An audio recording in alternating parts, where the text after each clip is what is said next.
Gurudev Rabindranath Tagore's short story Kabuliwala, Episode 80. My 5-year-old daughter Minnie cannot live without chattering. I really believe that in all her life, she has not wasted a minute in silence. Her mother is often vexed at this and would stop her prattle. But I would not. To see Minnie quiet is unnatural and I cannot bear it long. And so my own talk with her is always lively. One morning, for instance, when I was in the midst of the 17th chapter of my new novel, my little Minnie stole into the room and putting her hand into mine said, "Father, Ram Dayal the doorkeeper calls a crow a crow. He doesn't know anything, does he?" Before I could explain to her the differences of language in this world, she was embarked on the full tide of another subject. "What do you think, Father? Bhola says there is an elephant in the clouds, blowing water out of his trunk, and that is why it rains." And then, darting off anew while I sat still making ready some reply to this last saying, "Father, what relation is mother to you?" "My dear little sister in the law," I murmured involuntarily to myself, but with a grave face contrived to answer, "Go and play with Bhola, Minnie. I'm busy." The window of my room overlooks the road. The child had seated herself at my feet near my table and was playing softly, drumming on her knees. I was hard at work on my 17th chapter, where Pratap Singh the hero had just caught Kanchanlata the heroine in his arms and was about to escape with her by the 3rd story of the window of the castle, when all of a sudden Minnie left her play and ran to the window crying, "A Kabuliwala! A Kabuliwala!" Sure enough, in the street below was a Kabuliwala passing slowly along. He wore the loose, soiled clothing of his people with a tall turban. There was a bag on his back, and he carried boxes of grapes in his hand. I cannot tell what were my daughter's feelings at the sight of this man, but she began to call him loudly. I thought, he will come in and my 17th chapter will never be finished. At which exact moment the Kabuliwala turned and looked up at the child. When she saw this, overcome by terror, she fled to her mother's protection and disappeared.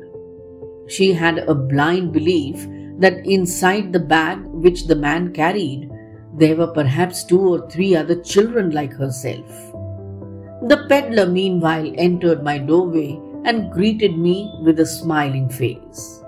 So precarious was the position of my hero and my heroine that my first impulse was to stop and buy something, since the man had been called. I made some small purchases, and a conversation began about Abdur Rahman, the Russians, the English, and the frontier policy. As he was about to leave, he asked, "And where is the little girl, sir?" And I, thinking that Minnie must get rid of her false fear, had her brought out. Minnie stood by my chair and looked at the Kabuliwala and his bag. He offered her nuts and raisins, but she would not be tempted, and only clung the closer to me with all her doubts increased. This was their first meeting. One morning, however, not many days later, as I was leaving the house, I was startled to find Minnie seated on a bench near the door, laughing and talking with the great Kabuliwala at her feet.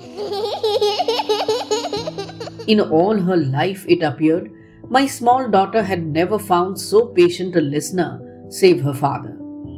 And already the corner of her little sari was stuffed with almonds and raisins, the gift of her visitor. "Why did you give her those?" I said, and taking out an 8-anna bit, I handed it to him. The man accepted the money without demur and slipped it into his pocket. Alas, on my return an hour later, I found the unfortunate coin had made twice its own worth of trouble. For the Kabuliwala had given it to Minnie, and her mother, catching sight of the bright round object, had pounced on the child with, "Where did you get that 8-anna bit?" "The Kabuliwala gave it to me," said Minnie cheerfully. "The Kabuliwala gave it to you?" cried her mother, much shocked. "Oh, Minnie, how could you take it from him?" I, entering at the moment, saved her from impending disaster and proceeded to make my own inquiries. It was not the first or second time I found that the two had met. The Kabuliwala had overcome the child's first terror by a judicious bribery of nuts and almonds, and the two were now great friends. They had many quaint jokes which afforded them much amusement. Seated in front of him, looking down on his gigantic frame in all her tiny dignity, Minnie would ripple her face with laughter and begin, "Oh, Kabuliwala, Kabuliwala, what have you got in your bag?" And he would reply in the nasal accents of the mountaineer, "An elephant." Not much cause for merriment, perhaps, but how they both enjoyed the witticism. And for me, this child's talk with a grown-up man had always in it something strangely fascinating. Then the Kabuliwala, not to be behindhand, would take his turn. "Well, little one, and when are you going to the father-in-law's house?" Now, most small Bengali maidens have heard long ago about the father-in-law's house. But we, being a little newfangled, had kept these things from our child, and Minnie at this question must have been a trifle bewildered. But she did not show it, and with ready tact replied, "Are you going there?" Amongst men of the Kabuliwala's class, however, it is well known that the words father-in-law's house have a double meaning. It is a euphemism for jail, the place where we are all well cared for, at no expense to ourselves. In this sense would the sturdy peddler take my daughter's question. "Ah," he would say, shaking his fist at an invisible policeman, "I will thrash my father-in-law." Hearing this and picturing the poor discomfited relative, Minnie would go off into peals of laughter, in which her formidable friend would also join. These were autumn mornings, the very time of year when kings of old went forth to conquest. And I, never stirring from my little corner in Calcutta, would let my mind wander over the whole world. At the very name of another country, my heart would go out to it, and at the sight of a foreigner in the streets, I would fall to weaving a network of dreams. The mountains, the glens, and the forests of his distant home, with his cottage in its setting, and the free and independent life of far-away wilds. Perhaps the scenes of travel conjure themselves up before me, and pass and repass in my imagination all the more vividly, because I lead such a vegetable existence that a call to travel would fall upon me like a thunderbolt. In the presence of this Kabuliwala, I was immediately transported to the foot of arid mountain peaks, with narrow little defiles twisting in and out amongst their towering heights. I could see the string of camels bearing the merchandise, and the company of turbaned merchants carrying some of their queer old firearms and some of their spears, journeying downward towards the plains. I could see, but at some such point, Minnie's mother would intervene, imploring me to beware of that man. Minnie's mother is unfortunately a very timid lady. Whenever she hears a noise in the street or sees people coming towards the house, she always jumps to the conclusion that they are either thieves or drunkards or snakes or tigers or malaria or cockroaches or caterpillars or an English sailor. Even after all these years of experience, she's not able to overcome her terror. So she was full of doubts about the Kabuliwala and used to beg me to keep a watchful eye on him. I tried to laugh her fear gently away, but then she would turn round on me seriously and ask me some solemn questions. Were children never kidnapped? Was it then not true that there was slavery in Kabul? Was it so very absurd that this big man should be able to carry off a tiny child? I urged that though not impossible, it was highly improbable. But this was not enough, and her dread persisted. As it was indefinite, however, it did not seem right to forbid the man the house, and the intimacy went on unchecked. Once a year, in the middle of January, Rahman the Kabuliwala was in the habit of returning to his country. And as the time approached, he would be very busy, going from house to house collecting his debts. This year, however, he could always find time to come and see Minnie. It would have seemed to an outsider that there was some conspiracy between the two, for when he could not come in the morning, he would appear in the evening. Even to me, it was a little startling now and then, in the corner of a dark room, suddenly to surprise this tall, loose-garmented man, full of bags. But when Minnie would run in smiling with her, "Oh, Kabuliwala, Kabuliwala," and the two friends, so far apart in age, would subside into their old laughter and their old jokes, I felt reassured. One morning, a few days before he had made up his mind to go, I was correcting my proof sheets in my study. It was chilly weather. Through the window, the rays of the sun touched my feet, and the slight warmth was very welcome. It was almost 8 o'clock, and the early pedestrians were returning home, with their heads covered. All at once, I heard an uproar in the street, and looking out, saw Rahman being led away, bound between two policemen, and behind them a crowd of curious boys. There were blood stains on the clothes of the Kabuliwala, and one of the policemen carried a knife. Hurrying out, I stopped them and inquired what it all meant. Partly from one, partly from another, I gathered that a certain neighbor had owed the peddler something for a Rampuri shawl, but had falsely denied having bought it, and that in the course of the quarrel, Rahman had struck him.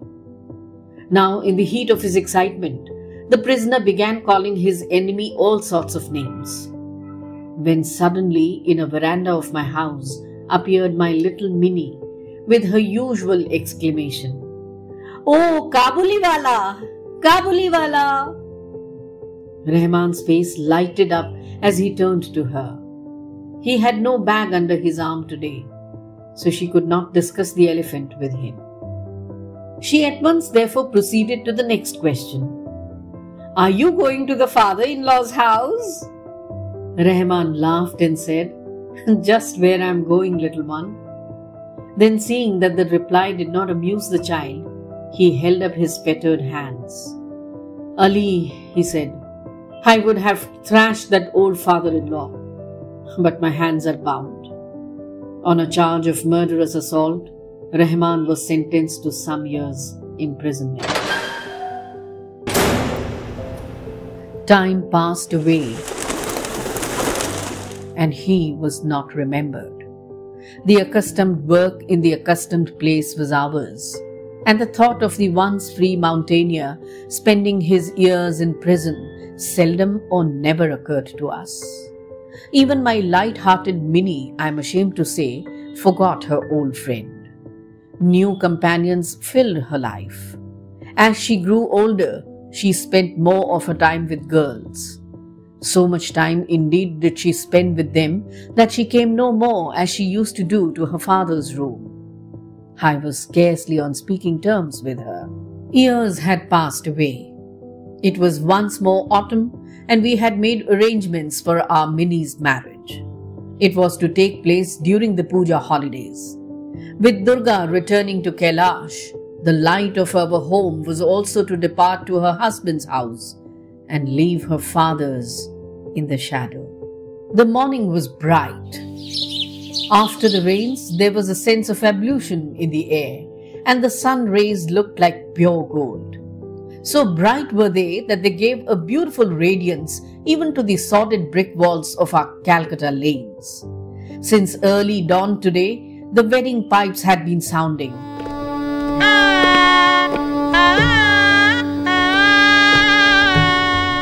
And at each beat, my own heart throbbed. The wail of the tune, Bhairavi, seemed to intensify my pain at the approaching separation. My Minnie was to be married tonight. From early morning, noise and bustle had pervaded the house. In the courtyard, the canopy had to be slung on its bamboo poles. The chandeliers with their tinkling sound must be hung in each room and veranda. There was no end of hurry and excitement. I was sitting in my study looking through the accounts when someone entered and, saluting respectfully, stood before me. It was Rahman, the Kabuliwala. At first I did not recognize him. He had no bag, nor the long hair, nor the same vigor that he used to have. But he smiled, and I knew him again. When did you come, Rahman? I asked him. Last evening, sir. I was released from jail. The words struck harsh upon my ears. I had never before talked with one who had wounded his fellow, and my heart shrank within itself when I realized this, for I felt that the day would have been better omened had he not turned up. There are ceremonies going on, and I'm busy, Rahman. Could you perhaps come another day? At once he turned to go, but as he reached the door he hesitated and said, May I not see the little one, sir, for a moment? It was his belief that Minnie was still the same. He had pictured her running to him as she used to, calling out, Oh, Kabuliwala! Kabuliwala! He had imagined too that they would laugh and talk together just as of old. In fact, in memory of former days, he had brought, carefully wrapped up in paper, a few almonds and raisins and grapes, obtained somehow from a countryman, for his own little fund was dispersed. I said again, there is a ceremony in the house, Rahman, and you will not be able to see anyone today. The man's face fell. He looked wistfully at me for a moment and said, Good morning, and went out. I felt a little sorry and would have called him back, but I found he was returning of his own accord. He came close up to me, holding out his offerings, and said, I brought these few things, sir, for the little one. Will you give them to her? I took them and was going to pay him, but he caught my hand and said, You're very kind, sir. Keep me in your recollection. Do not offer me any money, sir. You have a little girl.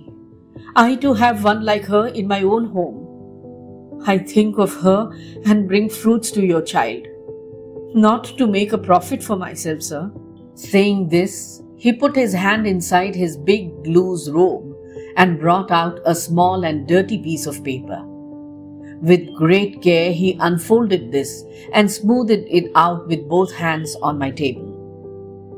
It bore the impression of a little hand. Not a photograph, not a drawing, but the impression of an ink-smeared hand laid flat on the paper. This touch of his own little daughter had always been on his heart, as he had come year after year to Calcutta to sell his wares in the streets. Tears came to my eyes. I forgot that he was a poor Kabuli fruit seller, while I was... But no, what was I more than he? He was also a father.